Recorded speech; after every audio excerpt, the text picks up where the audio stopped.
महाराज जी के आज के विशेषांक में रक्षा सूत्र परिवार के सभी सदस्यों का हार्दिक स्वागत है।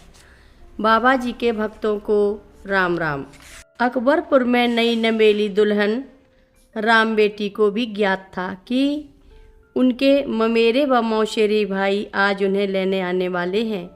फिर से माता पिता, छोटी बहन, परिवार व सहेलियों से मिलने को बेचैन हो उठी। यहाँ इस बड़े से घर में अच्छा तो लग रहा था, परंतु अभी किसी से अधिक बात करने का साहस नहीं था। पति श्री लक्ष्मी नारायण जी से भी अधिक बात नहीं हो पाई थी। हाँ, उन्होंने छत से अपने खेत, आम के पेड़ और अपने मित्रों के घर दिखाई थे। उन्होंने बताया कि वहाँ पर वे अपने मित्रों के साथ खेलने जाया करते हैं। छोटे भाई केशव भी अक्सर सकुचा कर आसपास आते, पर बात करने से पहले टकटकी लगाए इस नए मेहमान को देखकर न जाने क्या सोचते थे। पिता दुर्गा प्रसाद शर्मा जी की कोई पुत्री नहीं थी। वे राम बेटी को अपनी पुत्री की तरह प्रेम करते थे। उनकी हर बात का ख्याल रखना उनकी पारखी नज़रों व आदेशों से होता रहता। मौसी माँ भी नई बहू के आने से प्रसन्न थीं।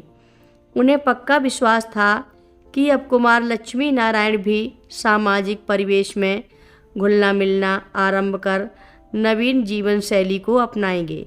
सभी सेवक सेविकाएं भी नए परिवेश में आईं। नववधू का सम्मान बड़े प्रेम पूर्वक करते। आज इस हवेली में भी बहू के मायके जाने की खूब तैयारियां हो रही थीं। जब तक गौना नहीं हो जाता, राम बेटी को अपने मायके ही रहना होगा। तभी कुछ रिश्तेदारों के साथ मायके से दोनों भाइयों के आने की खबर सुनकर राम बेटी जी प्रसन्न हो उठी। उपहार, फल, मिष्ठान आदि के थाल लेकर वे मुख्य कक्ष में पहुंच चुके थे, जहां भी पंडित जी सभी आवश्यक रीति रिवाज के साथ तैयारी में लगे थे। तभी नववधू राम बेटी ने कमरे में प्रवेश किया। सुंदर कीमती रेशमी वस्त्र, शेरवानी में पति लक्ष्मी नारायण जी व आकर्षक रेशमी साड़ी में राम बेटी सभी रस्में हुईं और ससुराल से विदा लेकर अपने भाइयों के संग राम बेटी बादाम बांस गांव अपने मायके के लिए रवाना हो गईं। बादाम बांस गांव में घर के लोग ही नहीं बल्कि आस-पास पड़ोस के सभी परिचित सखी सहेलियां उत्साहपूर्वक इंतजार में अपनी तैयारियों में नई नवेली दुल्हन को सजे धजे रूप में सुंदर जेवर व श्रृंगार में देखकर सभी खुशी खुशी मिलने को आतुर हो उठे। सभी के साथ मिलती बातें करती हुई राम बेटी जल्दी से आकर माता पिता के गले में लग गई। फिर सहेलियों और छोटी बहन के साथ बातें करते हुए घर में प्रवेश करने लगी।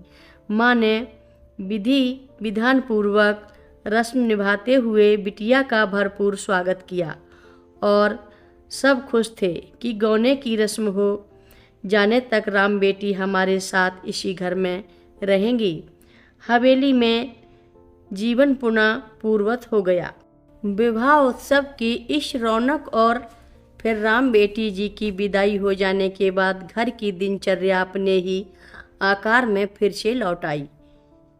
पिता जमींदारी के कार्यों में व्यस्त थे, माता घरेलू कार्यों में व लक्ष्मी नारायण जी पूजा पाठ में तथा छोटे भाई केशव का विद्यालय व नित्य क्रम सामान्य था। लक्ष्मी नारायण जी अपने मित्रों के खेत खलिहानों में घूमना और शाम के समय पास वाले मैदान में खेलना बहुत पसंद करते थे। मित्रों के साथ खेल कूद करना, दौड़ दौड़ कर एक दूसरे को छूना और पकड़ना, खेतों में चक्कर लगाना उनकी अपनी नियमित दिनचर्या का हिस्सा था। खेत में पास वाली कुटिया में रह रहे साधु बाबा कभी कभी कुछ योगाभ्यास कराते थे। इनको वे कभी मित्रों के साथ व कभी अकेले बैठकर किया करते थे। कथा लंबी है, आगे की कथा सभी भक्तों को अगले भाग में सुनाएंगे। हर रोज़ महाराज जी की कथाएं सुनने के लिए सभी भक्तों का धन्यवाद।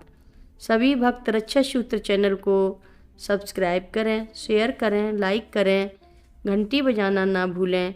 कमेंट बॉक्स में लिख भेजें जय नीव करोरी बाबा जी महाराज। सभी भक्त मिलकर बोलो नीव करोरी बाबा जी महाराज की जय जय बोलो। सिद्धि माता की जय जय बोलो।